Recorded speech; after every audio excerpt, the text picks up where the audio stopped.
This single molecule may save your life from heart attack and stroke. Everyone, Dr. Nathan Bryan here, international leader in molecular medicine, nitric oxide biochemistry. Nitric oxide actually can prevent heart attack and stroke.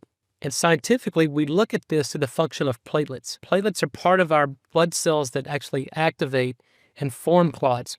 And that's absolutely necessary because if we cut our arm or have a cut, we want the platelets to clot it so we don't bleed out. But hyperactive platelets can actually lead to an unintentional clot formation. And if that clot occurs in the coronary arteries, we call that an ischemic heart attack or myocardial infarction.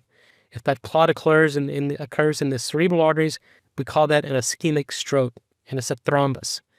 And so what we know is that platelets have their own nitric oxide synthase enzyme. And the same dysfunction we see in that enzyme in the endothelial cells can occur in the platelets themselves. So naturally produced nitric oxide within the platelet prevents platelet activation. When the platelets lose their ability to make nitric oxide, and when the endothelial cells lose the ability to produce nitric oxide, we start to get an upregulation of adhesion molecules. Now platelets begin to stick, monocytes, neutrophils, we call that vascular inflammation. And then when there's no nitric oxide, platelets become hyperactive, and platelets start to stick together. They develop a clot. That clot becomes dislodged in a coronary artery, a small blood vessel, and that can manifest as transient ischemic attacks, heart attack, or stroke. So again, it's the production of nitric oxide that prevents platelet activation, prevents blood clotting formation.